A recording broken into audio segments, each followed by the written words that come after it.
بسم اللہ الرحمن الرحیم۔ آئمہ لغت قرآن مجید، احادیث صحیح، فقہائے مذاہب، آئمہ محدثین اور جمہور علماء اسلام کی تصریحات کے مطابق جادو ایک ٹھوس حقیقت ہے اور دیگر امراض کی طرح ایک مرض، مگر بذات خود مؤثر نہیں بلکہ مشیت الہی کے ساتھ مشروط ہے۔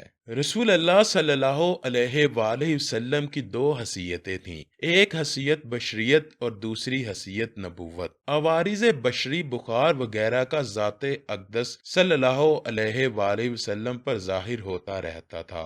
منکرین جادو بھی ذات اقدس پر عوارض بشری کے ورود کے قائل ہیں اور ان عوارض سے رسول اللہ صلی اللہ علیہ وآلہ وسلم کی شان رسالت اور حیثیت نبوت پر قطعاً کوئی اعتراض وارد نہیں ہوتا۔ اسی طرح یہاں بھی جادو کا اثر رسول اللہ صلی اللہ علیہ وآلہ وسلم کی جسمانی صحت تک محدود رہا۔ آپ کی عقل، قلب اور اعتقاد وغیرہ رسالت کا کوئی پہلو اس سے متاثر نہ تھا۔ بالفاظ دیگر اس جادو کا اثر ذات محمد صلی اللہ علیہ وآلہ وسلم پر تھا۔ نبوت محمد صلی اللہ علیہ وآلہ وسلم اس سے بالکل غیر متاثر رہی، یعنی آپ کی عقل، تمیز، قلب اور اعتقاد بالکل محفوظ رہے۔ حضور صلی اللہ علیہ وآلہ وسلم کے اعلان نبوت کے بعد کفار مکہ نے آپ کو اور آپ کے دوسرے صحابہ کرام کو تنگ کرنے میں کوئی کسر نہ چھوڑی۔ ان کی شر انگیزیوں سے بچنے کی خاطر حضور نے شہر یثرب، جسے بعد میں مدینہ کہا جانے لگا، ہجرت فرمائی۔ آپ کی مدینہ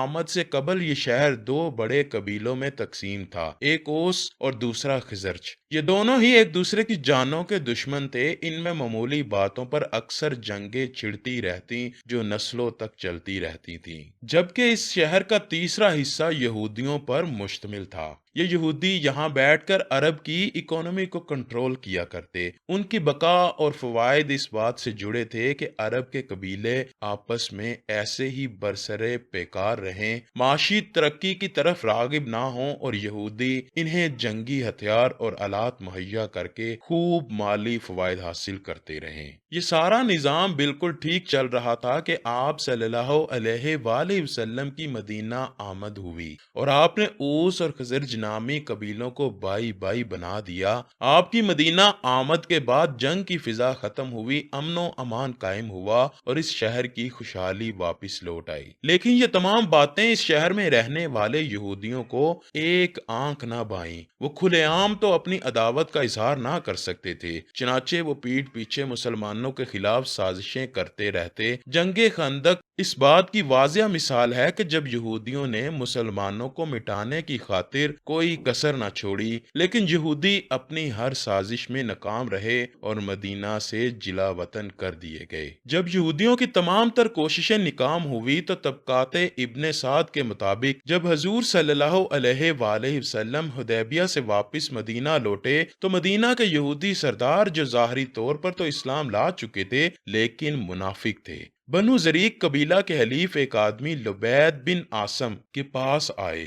وہ جانتے تھے کہ لبید جادوگر اور یہودی ہے، وہ جادو اور سخت قسم کے زہروں کو جانتا ہے۔ انہوں نے اسے کہا، اے ابو عاصم، تو ہم میں سے بڑا جادوگر ہے۔ سب مردوں اور عورتوں نے محمد صلی اللہ علیہ وآلہ وسلم پر جادو کیا، لیکن ان کا کچھ نہ بگاڑ سکے، بلکہ اس کا الٹا اثر ہم میں ظاہر ہو رہا ہے، جیسا کہ تو دیکھ رہا ہے۔ اس نے ہمارے دین کی مخالفت کی اور ہمیں جلا وطن بھی کیا، لہٰذا تو محمد صلی اللہ علیہ وآلہ وسلم پر جادو کر دے، اور جادو کرنے پر کچھ دینار عطا کرنے کا وعدہ کیا۔ دوستو، اسلامی کتب میں لبید بن عاصم کے بارے میں کچھ زیادہ معلومات دستیاب نہیں، لیکن جن احادیث میں اس کا ذکر، ان کے مطابق وہ ایک یہودی لڑکا تھا اور حضور صلی اللہ علیہ وآلہ وسلم کی خدمت کیا کرتا تھا۔ وہ قبیلہ بنو زریق کا حلیف تھا اور ایک جادوگر بھی۔ وہ بظاہر ایمان لا چکا تھا لیکن پس پشت اپنی یہودیت پر قائم تھا۔ چنانچہ دیناروں کے لالچ میں وہ اس کام پر تیار ہو گیا۔ چونکہ وہ حضور صلی اللہ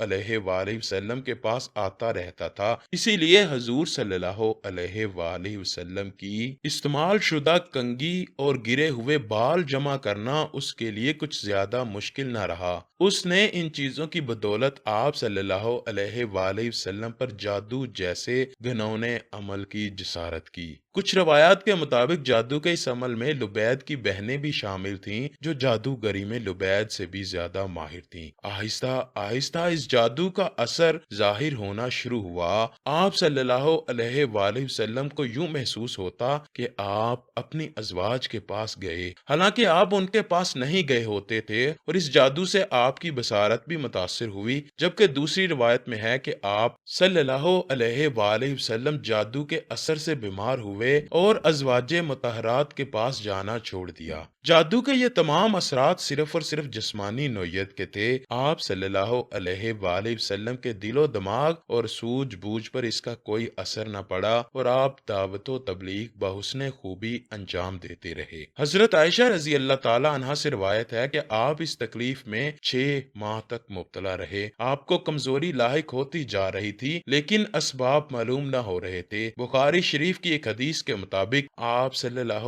علیہ وآلہ وسلم نے دعا کی اور پھر کہا، اے عائشہ، کیا تم جانتی ہو کہ جو بات میں اللہ سے دریافت کر رہا تھا اس نے اپنے فضل سے مجھے بتا دی۔ میرے پاس 2 فرشتے آئے، ایک میرے سر کی طرف بیٹھ گیا اور دوسرا میرے پاؤں کے پاس۔ اب ایک نے دوسرے سے پوچھا کہ اس شخص کی بیماری کیا ہے؟ دوسرے نے جواب دیا کہ اس پر جادو ہوا ہے۔ پہلے نے پوچھا، جادو کس نے کیا؟ دوسرے نے کہا، لبید بن عاصم نے کیا ہے۔ پہلے نے پوچھا، کس چیز میں جادو کیا؟ دوسرے نے کہا، کنگھی اور سر کے گرے ہوئے بالوں اور نر کھجور کے خوشے کے غلاف پر۔ پہلے فرشتے نے پوچھا، یہ چیزیں لبید نے کہاں رکھی ہیں؟ دوسرے نے کہا، زروان کنویں کے پتھر کے نیچے۔ اس بات کا پتہ لگنے پر آپ صلی اللہ علیہ وآلہ وسلم اپنے بعض صحابہ کے ساتھ اس کنویں کے پاس تشریف لے گئے۔ پھر واپس آئے تو کہا، عائشہ، اس کنویں کا پانی اس طرح رنگین تھا جیسے مہندی سے نچوڑا ہوا پانی۔ اس کنویں کے کھجور کے درختوں کے سر ایسے بھیانک تھے گویا شیاطین کے سر ہیں۔ خیر، ایک آدمی نیچے اترا، اس نے پتھر کے نیچے سے خشک نر کھجور کے خوشے کے غلاف کو نکالا اور اس میں حضور صلی اللہ علیہ وآلہ وسلم کی کنگھی اور سر سے اترے بال تھے، اور موم سے نبی اکرم صلی اللہ علیہ وآلہ وسلم کا ایک مجسمہ بنایا گیا تھا جس میں سوئیوں کو چبو دیا گیا تھا، اور اس میں ایک داغا تھا جس پر 11 گرہیں باندھی گئی تھیں۔ اس وقت حضرت جبرائیل علیہ السلام سورہ ناس اور سورہ فلق لے کر نازل ہوئے، لہذا ہر ایک گرہ پر ایک آیت پڑھی گئی، اور اس طرح 11 گرہیں 11 آیتوں کے ذریعے کھول دی گئی۔ مجسمے سے سوئیاں نکالتے وقت آپ صلی اللہ علیہ وآلہ وسلم کو درد محسوس ہوتا رہا، لیکن اس کے بعد آپ کو شفا اور سکون مل گیا۔ اس کے بعد آپ صلی اللہ علیہ وآلہ وسلم سے عرض کیا گیا، کیوں نہ اس یہودی یعنی لبید بن عاصم کو قتل کر دیا جائے؟ تو حضور صلی اللہ علیہ وآلہ وسلم نے فرمایا، اللہ نے مجھے عافیت اور صحت عطا فرما دی ہے، اس کے بعد اس کے لیے اللہ کے ہاں سخت عذاب ہے۔ اس کے بعد نہ تو حضور صلی اللہ علیہ وآلہ وسلم نے لبید سے اس بات کا ذکر کیا اور نہ اپنے چہرے کے تاثرات سے کبھی اس پر عیاں کیا۔ شرک، سود خوری اور قتل جیسے گناہوں کے ساتھ ساتھ جادو اس 7 مہلک گناہوں میں سے ایک ہے کہ جن سے حضور صلی اللہ علیہ وآلہ وسلم نے اجتناب کا حکم دیا ہے۔ اللہ سے دعا ہے کہ وہ ہمیں جادو اور نظر بد سے محفوظ رکھے اور نبی مکرم صلی اللہ علیہ وآلہ وسلم سے سچی اور پکی محبت عطا فرمائے۔